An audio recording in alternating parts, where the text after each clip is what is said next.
The clock on the wall ticked too loudly in the small reception area. For Daniel Harris, every tick felt like a reminder of what was at stake. His tie wasn't new. It was the same navy one he had worn to his high school graduation, frayed at the edges but neatly pressed. His shoes had been polished until the leather shone, though the creases gave away years of use. Daniel wasn't a young man anymore. At 55, he carried not only the lines of age but the weight of raising his daughter alone.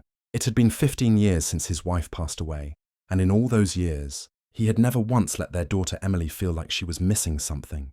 He worked evenings, weekends, and odd jobs, anything that would keep food on the table and her college dreams alive. This interview was supposed to be his chance to return to steady employment. Not glamorous work, but dependable, with a paycheck that came on time. When the assistant finally called his name, Daniel stood tall and walked into the room with a quiet dignity. Across the table sat two interviewers, a man with sharp glasses and a woman whose expression was unreadable. They began with the usual questions: education, experience, technical skills.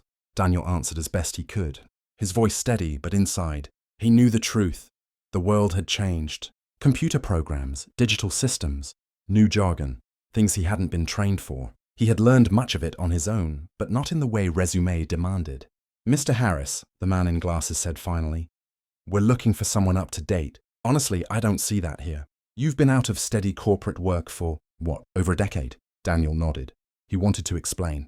He wanted to say that while others were climbing ladders, he had been packing lunches, helping with homework, patching scraped knees, and cheering from the sidelines of every school event. He wanted to say he would not trade that for any title or corner office, but he also knew that wasn't the answer they were looking for.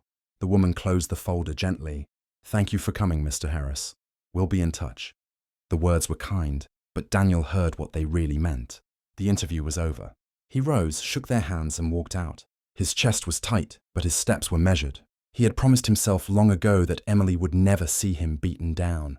Out on the street, the autumn wind bit at his face. He loosened the tie, exhaling a sigh that carried years of struggle. For a moment, he let himself feel the disappointment. Another door closed, another reminder that the world didn't have much space for men like him anymore. He was halfway across the plaza when he heard footsteps quickening behind him. "Mr. Harris, wait!" Daniel turned. It was the woman from the interview, her folder tucked under her arm. She looked different out here, away from the polished table. Less guarded, more human. "I wanted to say something," she began, slightly out of breath. "Inside that room, we have to ask the standard questions. We have to check the boxes. But when you were speaking, I noticed something. You didn't flinch when you talked about the gaps in your resume.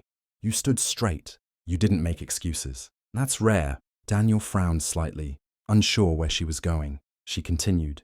"You mentioned raising your daughter on your own. That caught me. My father was a single dad too. He worked 2 jobs just to keep us afloat. I know what kind of strength that takes, and I know it doesn't show up neatly on a CV." For the first time all day, Daniel felt his throat tighten, not from defeat, but from recognition. "I can't promise you the job," she said carefully, "but I want you to come back. There's another department, community, relations, that's less about technical systems and more about people. People who know how to listen, people who've lived. I think you'd be a fit there." Daniel blinked. "Why are you telling me this?" "Because," she said softly, "men like my father and men like you don't deserve to be dismissed just because the world got faster. Experience isn't only in software. It's in how you carry yourself, how you treat others, how you endure." For a long moment, they stood in the cool air, traffic humming around them. Then Daniel nodded slowly. "Thank you for seeing me." She smiled. "Come back tomorrow. Bring the same tie. Frayed or not, it suits you." That night, Daniel sat at the kitchen table across from Emily, who was home from university for the weekend. She was 20 now, bright-eyed, studying to become a teacher. "How was the interview, Dad?" she asked, chewing thoughtfully on her sandwich. Daniel hesitated. He wanted to protect her from worry, as he always had. But tonight felt different. Tonight, he wanted her to know the truth. Not the defeat, but the dignity. "I didn't get the job I went for," he admitted. "But someone saw something in me I thought the world had stopped noticing." Emily's brow furrowed. "What's that?" He smiled, lines deepening at the corners of his eyes. "That experience isn't just about what's written on paper. It's about the life you've lived. And I've lived enough to know we don't give up." She reached across the table and squeezed his hand. "You've always said that. And you're right. You never gave up on me." For Daniel Harris, the interview had begun as just another attempt at survival. But as he drifted to sleep that night, he realized it had become something more, a reminder that the years he thought were invisible, the years of sacrifice, love, and quiet resilience, were not wasted. They had been noticed after all, and sometimes that was enough to open a new door. If you like this story, don't forget to like, subscribe, and share it with someone you love. Because stories like this remind us that hope, dignity, and second chances are always worth pass.